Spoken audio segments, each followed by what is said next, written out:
Hello everyone, আমি খুশি আপনাদের মাঝে আরও একটি নতুন ভিডিও নিয়ে চলে আসছি। তো চলুন আরও একটি ডেইলি ব্লগ আপনাদের সঙ্গে শেয়ার করি। আসসালামু আলাইকুম এভরিওয়ান, আপনারা সবাই কেমন আছেন? আশা করি ভালো আছেন। আমি আল্লাহর রহমতে ভালো আছি। তো এই যে বলেছিলাম যে আমরা আমাদের আরেকটা বাসায় চলে আসছি, এখানে একটা সালাফি কনফারেন্স আছে। তো আমাদের বাসায় অনেক মেহমান আসবে, সেই জন্য আমরা আগের দিনই চলে আসছি। আসার পরে যে পরদিন সকালে এখানে আমরা আলু ভাজি করি এবং রুটি বানানোর জন্য আর রুটির আটাটাকে সিদ্ধ করে নিই। তো এই যে এখানে আমার দাদি রুটির আটাটাকে সিদ্ধ করে নিচ্ছিল। আটা সিদ্ধ করে নেওয়ার পরে গোল গোল করে রুটি বানিয়ে নিচ্ছিল। বানিয়ে নিয়ে আমার আরেকটা দাদি এখানে সেঁকে নিচ্ছিল রুটিগুলো, আর এইদিকে আমি আলুর ভাজি করে নিচ্ছিলাম। তো এই যে রুটিগুলো ফুলছে। তো এখানে আমাদের তাওয়া ছিল না, তো ফ্রাই প্যানে করা হচ্ছে, তো অত ভালোভাবে রুটিগুলো ফুলছিল না। তো এই যে সব রুটিগুলো ভাজা শেষ এবং আলু ভাজিও করা শেষ। তারপরে এখানে আমরা খেয়ে নিই। খাওয়া দাওয়া করার পরে এখানে যে দুপুরে রান্নার জন্য প্রিপারেশন শুরু করে দিই।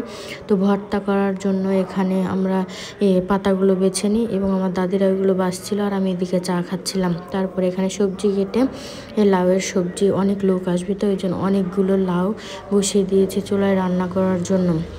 তো লাউটাকে আজকে ঢেলে তেলে দিব, সেই জন্য তেল ছাড়াই চড়িয়ে দিয়েছি। তারপরে এখানে মাছের চচ্চড়ি করার জন্য আমি প্রথমে আলু এবং পেঁয়াজটাকে ভালোভাবে মেখে নিচ্ছিলাম। নেওয়ার পরে মাছগুলো দিয়ে দিয়েছি, দিয়ে পানি দিয়ে ভালোভাবে চুলার উপরে বসিয়ে দিই। আর এইদিকে লাউ ধীরে ধীরে হচ্ছিল।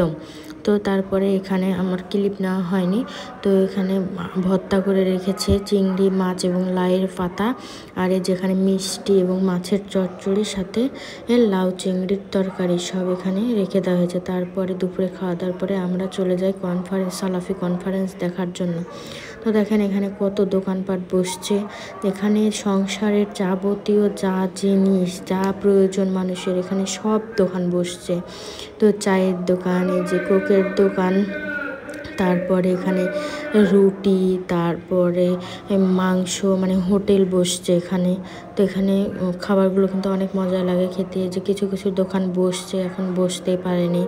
তারপরে এখানে যে ছোটো বাচ্চাদের খেলনা, তারপরে টি শার্ট, আতর, অনেক কিছুর দোকানে বসছে। খাওয়ারে যে মিষ্টি, জিলাপি, গুড়ের জিলাপি, চিনির জিলাপি, নাড়ু, অনেক কিছু এখানে বসছে। যে তারপরে হাতের ব্যাস, গলার মালা, কসমেটিক্স আইটেম।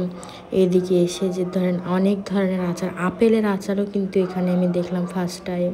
হয়তো আপনারা দেখে থাকতে পারেন, কিন্তু এটাই আমার ফার্স্ট টাইম আপেলের আচার দেখা। তারপরে এখানে বেলুন, পেড়া, সংসারের জিনিসপত্র, এখানে অনেক কিছু আছে। তারপরে এখানে রুম ডেকোরেশন করার ফুলের টব, অনেক সুন্দর সুন্দর ফুলের টবগুলো আসছিল, কিন্তু এই ফুলের টবগুলো ভালো না, বালি আছে, বালিগুলো বের হয়ে যায়, সেজন্য আমি নিয়ে নাই। তারপরে যে এখানে দেখেন ছোটোবেলার স্টিকার, এগুলো দেখে কিন্তু শৈশবের কথা মনে পড়ে যায়। তারপরে এখানে একটা অদ্ভুত শুজ আমি দেখছিলাম, তো ভাবছিলাম যে এটা হয়তো বা বাসায় যে আর হবে না, তো আমি ট্রাই করে দেখছিলাম। দেখার পরে আমি এখানে দুইটা নিই, আমি দুইটা, আমার চাচি শাশুড়ি দুইটা নিই। তারপরে এখানে আমরা যাওয়ার আগে দিয়ে বার্গার খেয়ে নিই।